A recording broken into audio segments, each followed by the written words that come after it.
Greetings, my scattered brothers and sisters in the Lord. Trust you know the Lord is with you wherever you find yourself scattered today, and that you know that his presence with you is more than enough for whatever you might face today. Well, we are entering into John chapter 19, and thank you again for making this journey with me through the Gospel of John. Jesus has just been interrogated by Pilate. And Pilate comes to the conclusion, he makes the announcement, I find no basis for a charge against Jesus. And he lets the Jewish leadership know this. And Pilate is ready to release Jesus to them.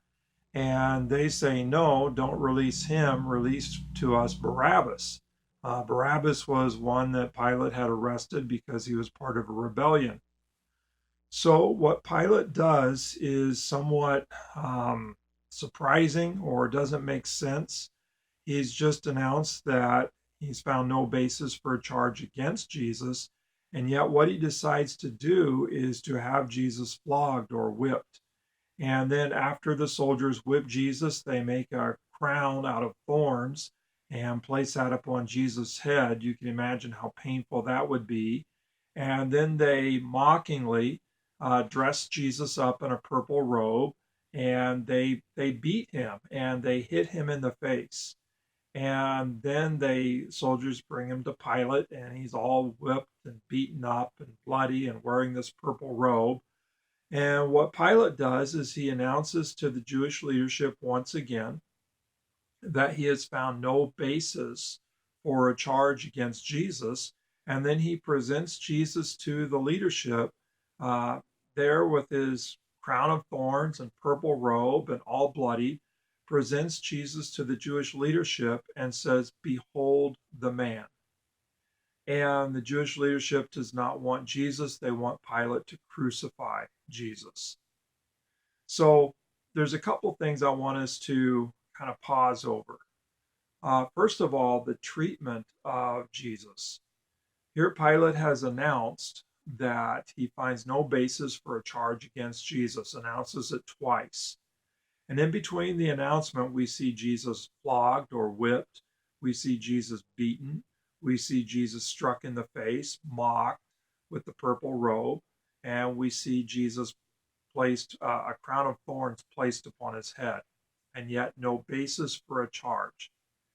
I think what Pilate is doing here is that it's really not about the innocence of Jesus, it's about the powerlessness of Jesus.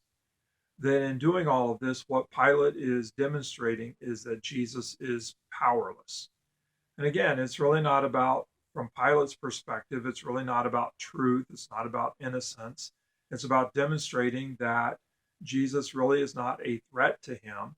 And so the way that he does this is by the abuse of power, showing that Jesus cannot respond to this abuse of power. So there's no basis for a charge against Jesus. He's clearly no threat.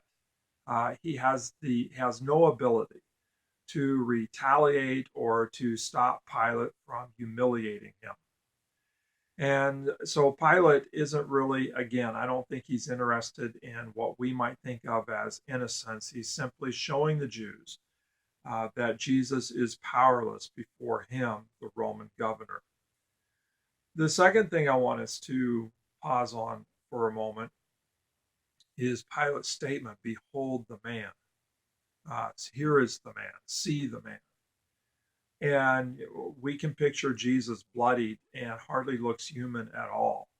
And yet, that's the word, here is the man. At one level, Pilate's simply showing that Jesus is a powerless human being in the face of the Roman government. Behold the man, merely a man, has no power against me. At a second level, we catch the irony that here Pilate is just blind to who Jesus is.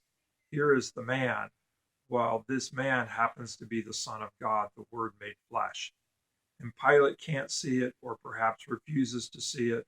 The Jewish leadership has refused to see that Jesus has come from God. They don't acknowledge that he is the Son of God. And so as Pilate makes a statement, here is the man, everyone is in kind of this refusal to acknowledge that Jesus is the Son of God. But we, the readers, we recognize how full of irony that what Pilate should be announcing is, here is the Son of God, not simply, here is the man. But at a third level, Pilate is exactly right. Here is the man. Here is the human being that we were all created to be. That as the Son of God, Jesus is the human that we were all created to be. He lives in complete compliance to the Father, obedience to the Father, one with the Father. When God created Adam and Eve, that first human couple, this is who we were to be. We were to be in fellowship with the Father, listening to the Father, living by the word of the Father. And so when Pilate says, behold the man, he's exactly right. That Jesus is the human that we were all created to be. A human that's in close fellowship with the Father, communion with the Father, walking with the Father, listening to the Father, living in that loving obedience, knowing the love of the Father and responding with loving obedience.